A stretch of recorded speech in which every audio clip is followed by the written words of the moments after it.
Steve Harvey had told thousands of jokes and interviewed hundreds of guests, but this was the first time he completely broke down crying on live television. What triggered his breakdown revealed a pain he'd been carrying for over 30 years. It was February 2020, and Steve Harvey was filming what was supposed to be a routine episode of his daytime talk show. The guest was 58-year-old Dorothy Williams, a woman from Memphis who had written to the show about her journey of forgiveness after losing her son to gun violence. Dorothy's 19-year-old son Marcus had been killed in a drive-by shooting 3 years earlier. He wasn't involved in gangs, wasn't doing anything wrong. He was simply in the wrong place at the wrong time, walking home from his job at a local grocery store. What made Dorothy's story unique wasn't just her loss, but what she had done afterward. Instead of letting grief and anger consume her, she had reached out to the family of the young man who had killed her son. She had visited him in prison, forgiven him, and even started mentoring other young men in her community to prevent them from going down the same path. Steve had heard stories like this before. He'd interviewed grieving mothers, people who had found ways to turn tragedy into purpose. He was prepared for an emotional interview, but he thought he could handle it professionally, as he always did. The interview started normally. Dorothy was poised, articulate, and incredibly strong as she described the night she got the call that Marcus had been shot. "Mrs. Williams," Steve said, "tell me about Marcus. What kind of young man was he?" Dorothy's face lit up as she talked about her son. "Marcus was my everything, Steve. He was funny, just like you. He could make anybody laugh, even on their worst day. He was working at the grocery store to save money for college. He wanted to be a teacher." Steve smiled, comfortable in his role as the sympathetic interviewer. "He sounds like he was a wonderful young man." "He was. And you know what? Even after everything that happened, I know he'd want me to help other kids, not hate the one who took him from me." "That's incredible strength, Dorothy. Tell me about the decision to forgive his killer." Dorothy took a deep breath. "Well, Steve, I realized that hate was just going to eat me alive. My son wouldn't want that for me.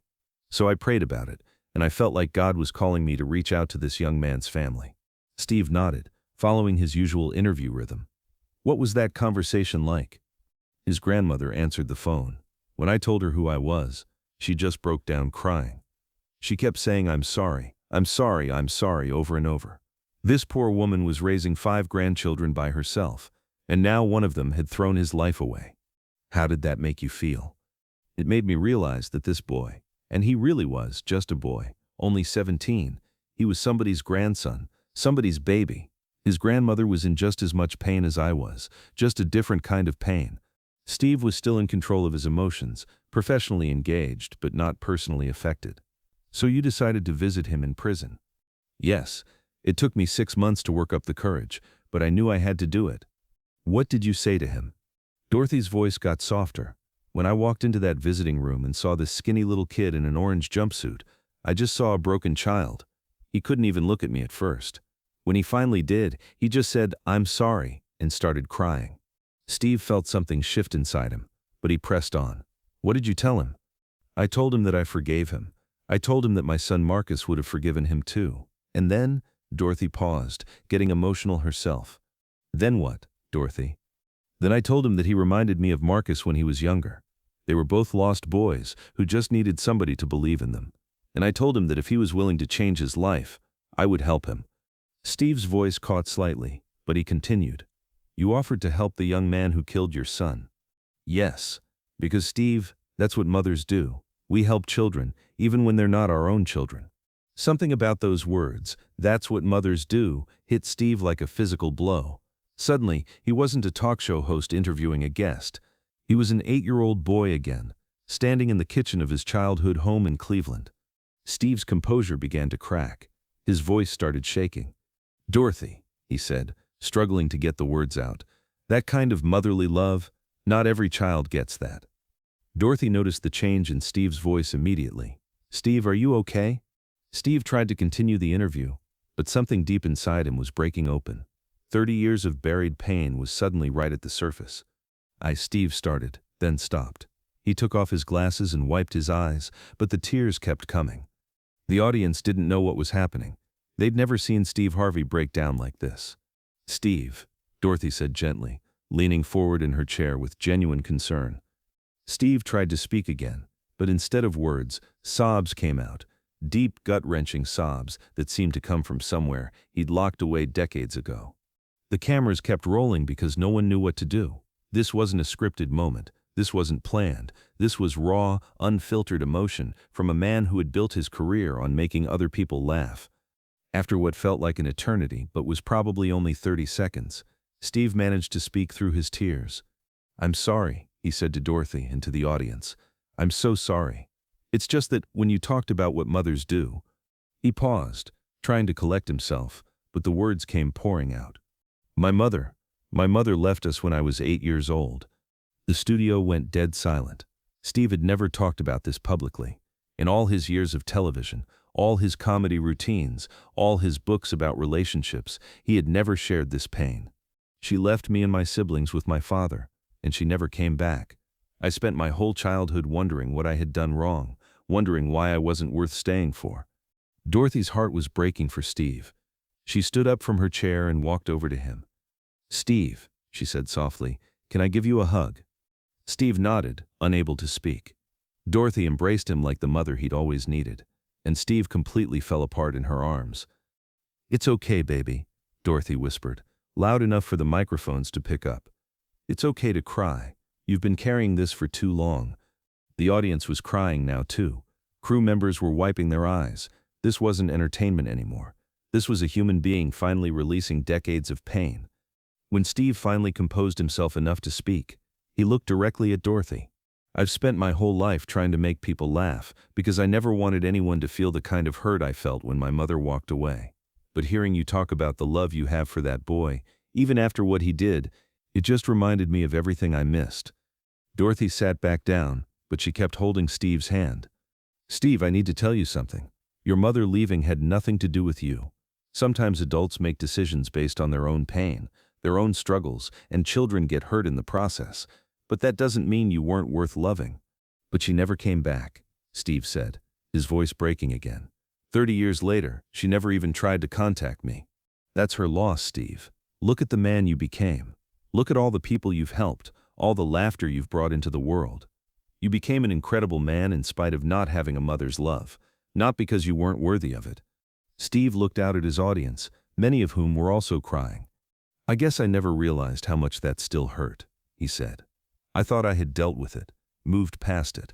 But hearing Dorothy talk about unconditional love, about how far a mother will go for a child, it just reminded me of what I never had."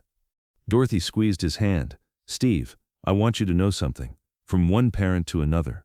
I am so proud of you. I'm proud of how you turned your pain into purpose, how you've used your platform to help people. Your mother may not have been able to give you what you needed, but look how you filled that void for yourself and others." Steve nodded, finally starting to regain his composure. "Dorothy, I want to thank you for sharing your story today, and I want to apologize to everyone for breaking down like that." "Don't you dare apologize," Dorothy said firmly. "What just happened here was beautiful. You showed everyone that it's okay for men to cry. It's okay to have pain, and it's okay to be vulnerable." Steve looked at the camera, his eyes still red from crying. "You know, for 30 years I've been asking myself why my mother left. Today I realized I've been asking the wrong question. The right question is, how can I use that pain to help other people who feel abandoned?" Dorothy smiled. "Now you're talking like the man your mother should have raised you to be, not because of her, but in spite of her absence." The episode aired exactly as it was filmed, with Steve's breakdown included. The network was nervous about showing such raw emotion, but Steve insisted it stay in. The response was overwhelming. Steve received over 50,000 letters from viewers who shared their own stories of abandonment, of absent parents, of childhood trauma they'd never processed. Many of the letters came from grown men who said they'd never seen another man cry about childhood pain, and that Steve's vulnerability had given them permission to address their own buried hurt. 6 months later, Steve launched a foundation specifically for children who had been abandoned by their parents.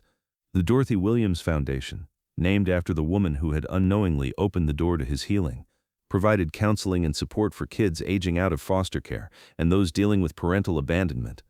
Dorothy became a regular contributor to Steve's show, often appearing in segments about forgiveness and healing. She and Steve developed a genuine friendship, with Dorothy often saying that losing her son had led her to gain another one. Steve never did reconcile with his birth mother, who passed away 2 years later without ever reaching out. but he learned to make peace with that, understanding that some people are too broken by their own pain to love others the way they should. At her funeral, which Steve attended privately, he placed a single flower on her casket with a note that read, "I forgive you, and I hope you found the peace in death that you couldn't find in life." Dorothy was with him that day, providing the motherly support he needed to say goodbye to a woman who had never really been there to begin with. The breakdown that had seemed so devastating on live television became the beginning of Steve's deepest healing. Sometimes it turns out, falling apart in front of millions of people is exactly what we need to finally put ourselves back together. If this powerful story of vulnerability and healing moved you, make sure to subscribe and hit that thumbs up button. Share this video with someone who needs to know that it's okay to not be okay, and that facing our pain is the first step to healing. Have you ever had a moment when your buried emotions surprised you? Let us know in the comments, and don't forget to ring that notification bell for more stories about the courage it takes to be human.